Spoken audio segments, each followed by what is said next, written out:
Sir. At naman. Morning, sir. Ano?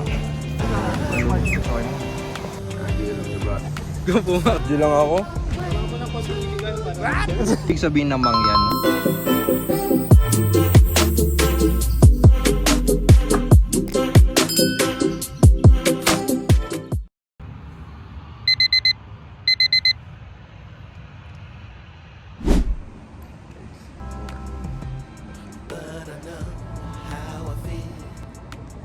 Almusal natin sa gilid. Tsaka ito, blackberry. Wow! Tubig pa. Makita. Matapon din akong basura. Wow! Tara na. Ito na natin si Kuya Arky. Sarang yung... Save mo na tayo. Wala pa siya. Hindi ako bukas eh. Okay. Alarm ko eh. Pa-alarm ako.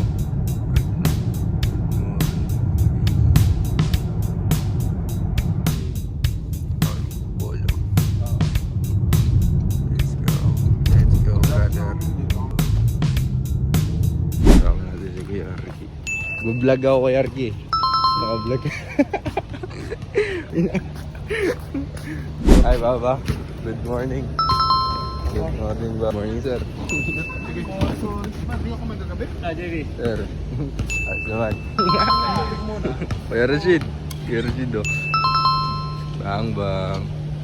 Big highlights. Meron ka ng highlights. Meron akong vlog. Kuya. Vlogger ka na ba ngayon? Oo, vlogger na ako. Diyo lang ako. Pero meron ako YouTube talaga. Kaso nga lang ko, konti pa yung followers. Ay, subscribers. Wala ko ng konting illegal para... Mahigpit kasi sila dito eh. CR ng basketball court, guys. Peace. Ba't ano nangyari sa'yo, Kuya Arky? Sabi ko sa EMT, wala na yan kasi...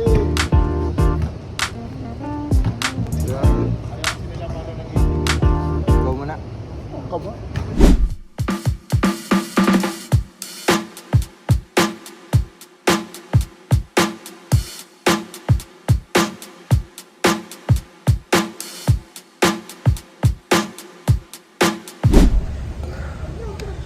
Good.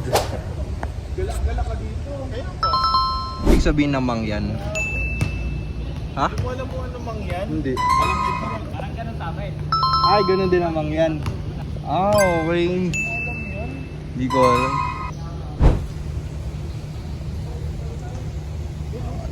Naman. Naman, par. Nalomis na matukan ko. Ah? Si Argy, oh. Si Argy. Ano? Kopya. Lahat ah. Ahay!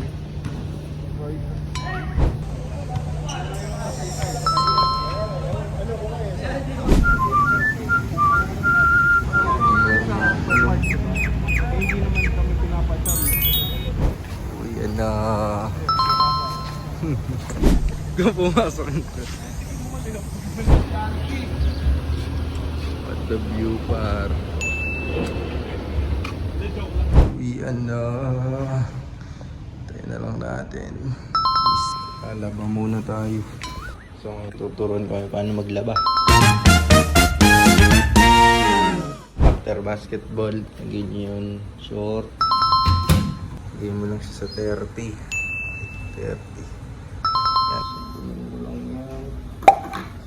Yes, tapos stop. Basic. Ganyan. Basic na lang. Lagyan mo na lang.